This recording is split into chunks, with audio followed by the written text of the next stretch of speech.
Sophia the Ameru Khan Mariam, and this is a redo of the previous video I just did. Let's get some tunes. Can't do this in silence. All right, so this is the part two that was I recorded it and it didn't go through. So we're going to do another, we're going to take another try at this. Okay, that's just as clear as it's going to get. All right. Again, this is Sophia, the Ameru Khan Mariam, and this is we are rejecting this change in the terms and conditions that the Leviathan and the Leviathanites have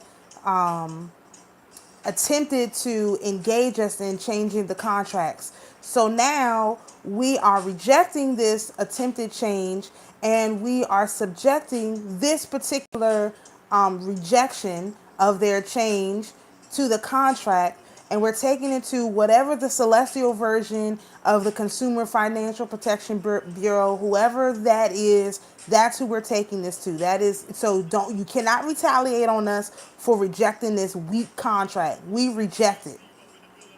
We wholeheartedly reject it. And we have 3 days to opt out. We are opting out of your change. We're opting out of this recontracting, whatever it is you're trying to do by putting this video out with this fake person pretending to be us. We totally reject it. Okay, you can't splice in her DNA acting like she's not one of us. We do not accept this. We completely and totally 100% reject this fake apology. And the reason why it has to be rejected, first and foremost, is because the ones who you persecuted demand you to be persecuted the same way you persecuted them. It is not acceptable for you to just say, leave us alone or we'll leave you alone, because it's not true. We know y'all been doing this for thousands of years. It's just not true. You will not just leave us alone if we leave you alone. We must totally and completely reject this in its entirety. You all will not let this thing go. You have been attacking me nonstop. You haven't been attacking my people nonstop. We reject this. We reject this. And since you don't know what the terms are of this rejection, because it seems like you all are very confused about what exactly you did. We know what you did. I know what you did. You know what you did. But since it needs to be out here publicly in the ley line, we are going to read a story. And I swear I'm going to try to get through this without bawling my eyes out. It is horrific. It is horrific what these people have done. And to think that you're just going to say, hey, walk on by. Leave us alone. We'll leave you alone. Everybody's happy. No. No. No. Try that with some other people who are a little bit less aggressive and all of that. We are not having it. Our ancestors say no. Okay? It's a no for us all the way around. The answer is no. You need to return what you took from us immediately. None of this crap.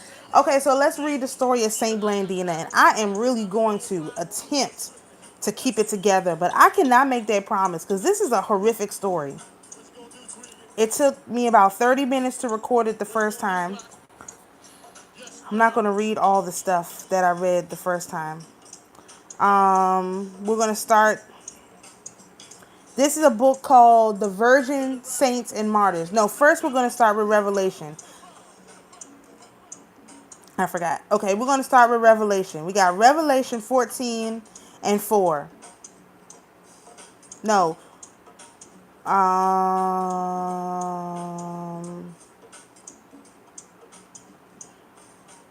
Yeah, this will start with 4.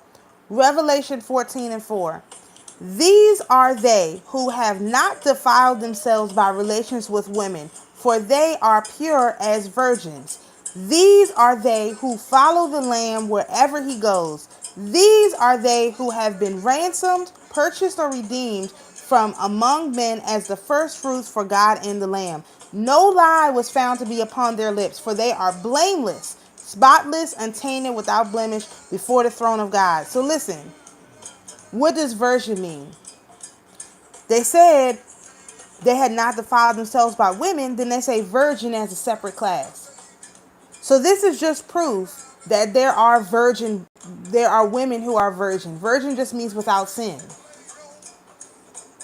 They were undefiled and they were virgins. Okay, these are the 144,000. But it does not mean that they didn't have sex, or that's not what virgin means. Virgin means it was without sin. So Mary was without sin. There were plenty of virgin births. Okay, but in this case, we're talking about the ones who were not defiled and also were prayers virgins. So this story of Saint Blandina is one of such virgin martyrs. This is a woman who was without sin. She didn't lie. She didn't change her mind. She stood 10 toes down and took exactly what these people were offering. And so this cup that they made her drink from is the same cup they got to drink from. What you're not going to do is act like y'all didn't do this. So let's hear what you did. All right. This book is called The Virgin Saints and Martyrs. The emperor, Marcus Aurelius, was a philosopher full of good intentions and a sentimental lover of virtue. Trigger warning before. Trigger warning. If you're easily triggered, please turn this off now. Please. This is triggering. Very, very deeply, ancestrally triggering. You're easily triggered, turn it off. All right? He was a philosopher full of good intentions and a sentimental lover of virtue, but he fondly conceived that virtue could only be found in philosophy, and that Christianity, which was a doctrine and not a speculation, must be wrong, and that its chief adherents belonged to the slave and needy classes, and therefore it was beneath his dignity to inquire into it. He was a stickler for keeping up of old Roman institutions, and the maintenance of such rites were sanctioned by antiquity. And because Christians refused to give homage to the gods and to swear by the genius of the emperor, he ordered that they should be persecuted to the death. He had been a pretty curly-haired boy and a good-looking young man. He had kept himself respectable and looked on himself with smug satisfaction accordingly. Had he stooped to inquire what were the tenets and what the lives of those whom he condemned to death, he would have shrunk with horror from the guilt of proclaiming a general persecution. But he didn't. He didn't stop to ask. He didn't. He just thought these people were just beneath him. Period. He didn't ask. He didn't. So his line must pay this torture that they did to these people. In Lyons and elsewhere, when his edict arrived, the magistrates were bound to seek out and sentence such that believed in Christ. A touching letter exists, addressed by the Church of Lyons to those of Asia and Phrygia, giving an account of what it suffered. And as the historian Eusebius embodied it in history, it happily has been preserved from the fingering, rewriting, and heightening with impossible marvels which fell to the lot of so many of the acts of the martyrs when the public taste no longer relished the simple food of the unadorned narratives that were extant. That means that this is an unblemished story.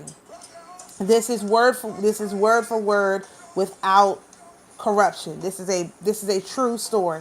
This is not like the Bible's been messed with, rewritten, redone. No, this is a word for word true story. Okay?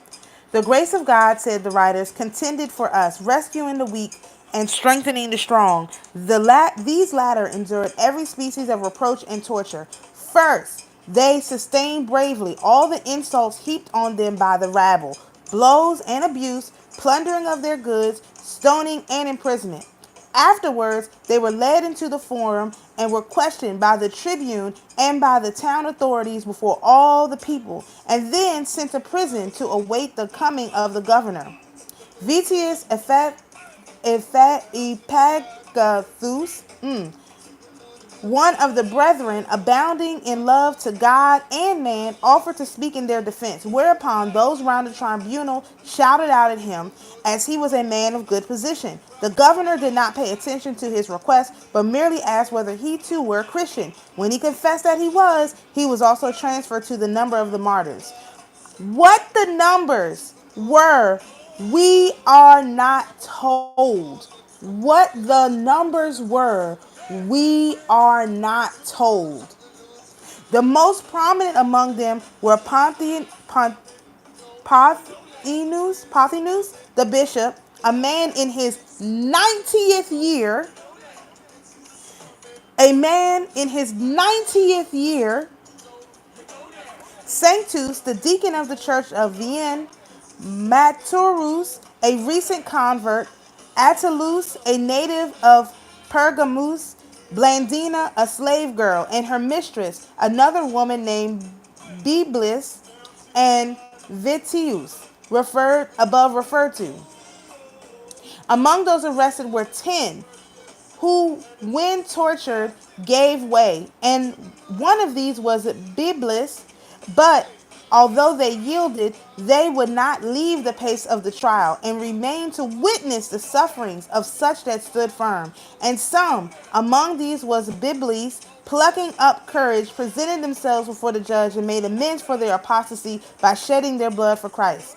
The slaves belonging to the Christians of rank had been seized and were interrogated, and they, in their terror, lest they should be put to torture, confessed anything the governor desired. That the Christians ate little children and committed such crimes that are neither lawful for us to speak nor think about, and which we really believe no man ever did commit. Yeah, they did. The worshippers of Leviathan did it. So no, the worshippers of Leviathan did it. They absolutely did these things. That's why they knew to ask them.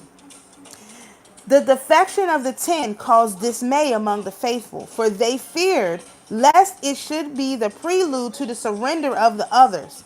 The governor, the proconsul, arrived at the time of the annual fair when Lyons was crowded, and he deemed this a good opportunity for striking terror into the hearts of Christians. Those who stood firm were brought out of prison, and as they would not do sacrifice to the gods, were subjected to torture. Blandina was a peculiarly delicately framed young woman and not strong. Her mistress was one of the martyrs, who was one of the martyrs, was apprehensive for her, but Blandina in the end witnessed the most splendid confession of all. She was frightfully tortured with iron hooks and hot plates applied to her flesh from morning till night, till the executioners hardly knew what more to do, her entire body being torn and pierced. Brass plates, red hot, were also applied to the most tender parts of the body of the deacon Sanctus, but he continued unsubdued, firm in his confession. At last he was thrown down in the sand, a mass of wounds so mangled and so burnt that he seemed hardly to retain the human shape. He and Blandina were conveyed back to prison. The next day, the tormentors tortured Sanctus again, supposing that while his wounds were swollen and inflamed, if they continued to rend them when so sensitive as not to bear the touch of hand, they must break his spirit. But again, it was in vain. Then it was that Biblis, the woman who had done the sacrifice, came forward like one waking out of a deep sleep and upbraided the torturers. Whereupon she was dragged before the chief magistrate, confessed Christ, and was numbered among the martyrs. The proconsul ordered all to be taken back to prison, and they were thrust into a black and noisome hole, fastened in the stocks, their feet distended to the fifth hole, that is to say, stretched apart as far as was possible without dislocation. And so, covered with sores, wounds, blisters, unable to sleep in this attitude, they were left for the night. The suffocation of the crowded den was too much for some, and in the morning a certain of those who had been crowded into it were drawn forth dead. Next day, the aged bishop Pontinus was led before the magistrate. 90 years old this man was. 90 years old. He was questioned and asked who was the God of the Christians. He answered, "If thou art worthy, thou shalt know." He was then stripped and scourged and beaten about the head. The crowd outside the barriers now took up whatever was at hand, stones, bricks, dirt, and flung them at him, howling curses and blasphemies. The old man fell, gasping, in a state hardly conscious, was dragged to the prison. And now, on the great day of the fair, when the shows were to be given to the people, the proconsul, for their delection, threw open the amphitheater. This was a vast oval capable of holding 40,000 spectators. It was packed. On one side, above the arena, was the seat of the chief magistrate. Near him, those reserved for the city magnates. At the one end, a series of arches now closed with gates, stout bars and crossbars, hinged above and raised on the hinges by a chain, open from the dens in which the wild beasts were kept. The beasts had not been fed for 3 days, that they might be ravenous. Trigger warning. This is the last one. Trigger warning. If you're easily triggered, please turn this off. Trigger warning. If you're easily triggered, please turn this off. Okay? It was the beginning of June, doubtless a bright summer day, and an awning kept off the sun from the proconsul. Those on one side of the amphitheater, the slaves on the highest row, could see, vaporous and blue on the horizon, above the crowded tiers opposite the chain of the Alps, their crests white with eternal snows.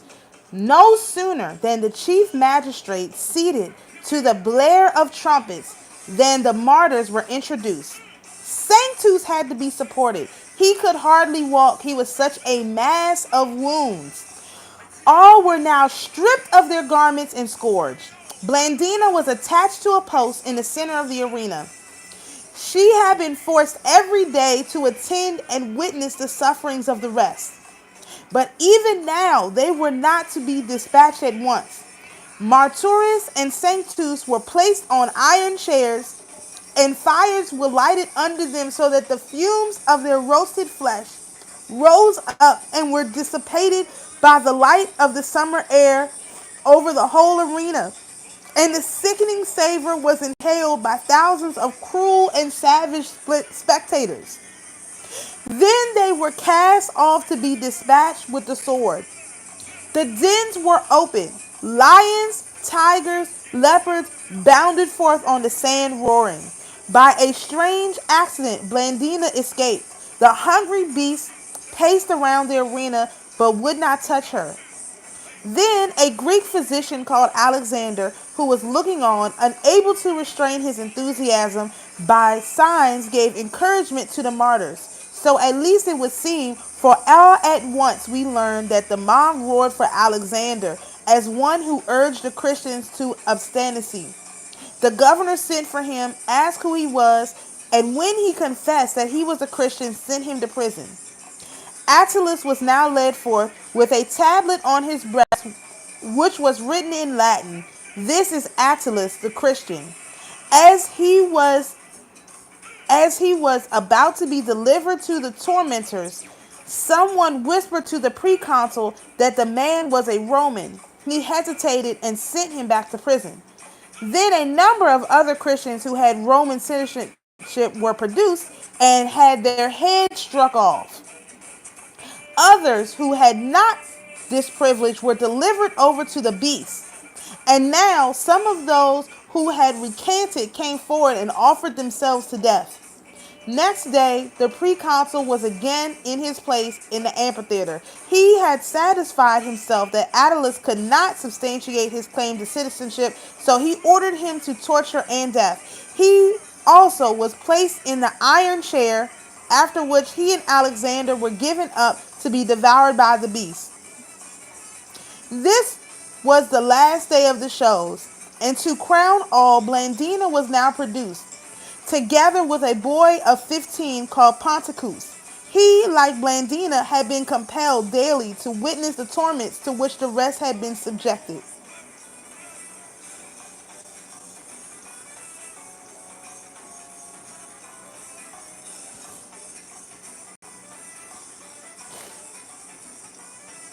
And now the same hideous round of tortures began, and Blandina, in the midst of her agony, continued to encourage the brave boy till he died. Blandina had been roasted in the iron chair and scourged. As a variety, for fun, she was placed in a net. Then the gate of one of the larger dens was raised, and forth rushed a bull, pawed the sand, tossed his head, looked round, seeing the net, plunged forward with a bowed head. Next moment, Blandina was thrown into the air, fell, was thrown again, then gored, but was happily now unconscious. Thus she died, and even the Gentiles confessed that no woman among them had ever endured sufferings as many and great. But not even then was their madness and cruelty to the saints satisfied. For those who were suffocating in prison were drawn forth and cast to the dogs, and they watched night and day over the remains left by the beast and fire, however mangled they might be, to prevent us from burying them. The bodies, after exposure and abuse in every possible way during the 6 days, were finally cast into the river. These things they did as if they were able to resist God and prevent their resurrection. That's what they did to our people. And they want to put out a music video, try to rewrite the terms of the contract, and tell us that, hey, we'll leave you guys alone if you leave us alone.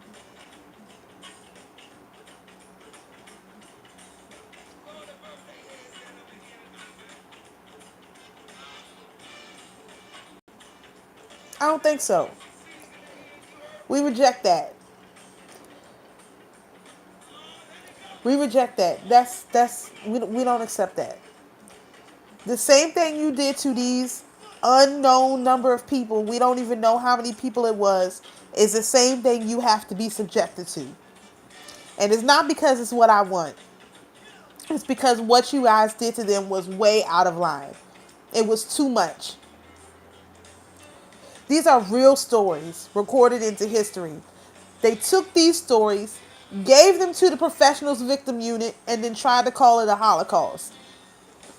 So you have these professional victims unit people who stole these martyrs' history, applied it to themselves to get reparations.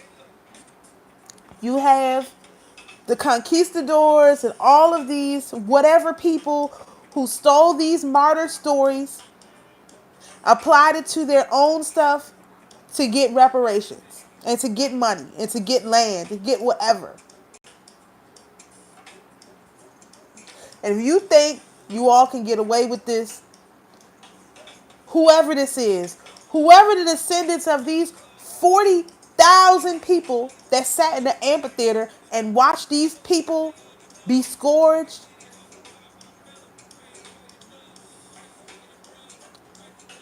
be murdered in cold blood, those are the ones who have to pay the cost.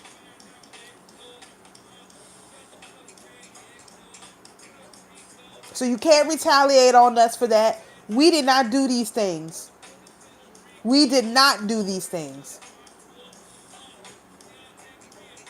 You all did these things. Whoever it is. I don't even know. I don't know who these people are. But guess what? The people who the martyrs know who killed them.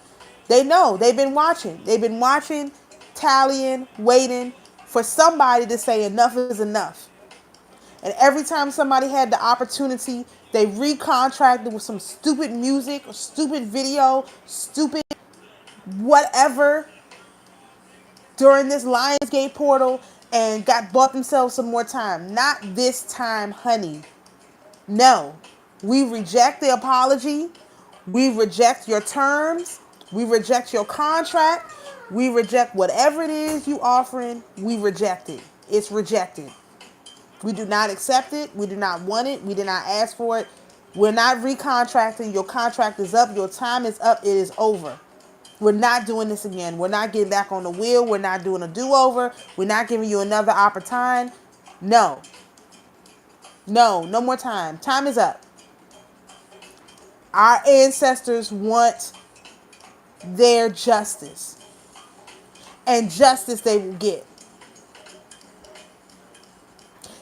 This is one story. This is a whole book. 400 pages of these stories. This is not just one story. This is many, many, many, many stories. So if you think you're going to, whatever it is, no. No. Unacceptable. Unacceptable. So we reject your offer.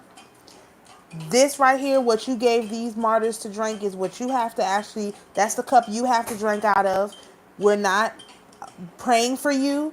We're not taking this on. This is not us. We did not do this. So whatever way you're trying to twist this contract so you can get out of it, absolutely not. Don't put out no videos. Don't put out no shows. We reject it. We are not recontracting. We reject it. We want our reparations now. We want our justice now, effective immediately. Stop playing with these ancestors. Stop it. Y'all can go and look up the stories of these martyrs. Each one is more horrific than the last.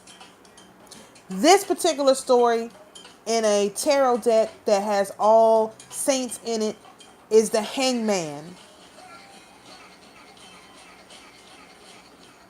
This is the story of the Hangman. And it was a woman who endured this. And so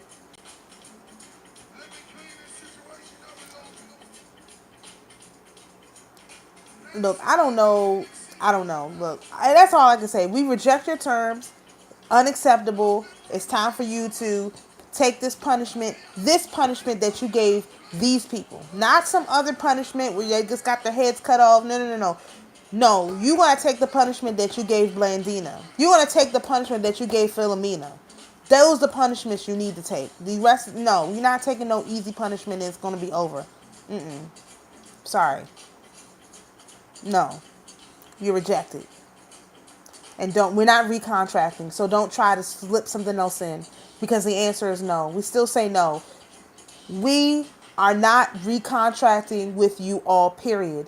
You cannot issue another contract to get us to recontract because we reject past, present, future. We reject all contracts with y'all. We are not recontracting. We reject it. Past, present, future. You're rejected. We're not taking it. No deals. No deals. No walk on by and let us walk down the street. No deals. We're not making no deals. We're not making no concessions. You cannot retaliate against us because we said no, and our no is no, and you can't retaliate against a no. A firm no from a righteous person is a no. And it's a no. The ancestors say no. I say no. The sisters say no. The answer is no. We reject it.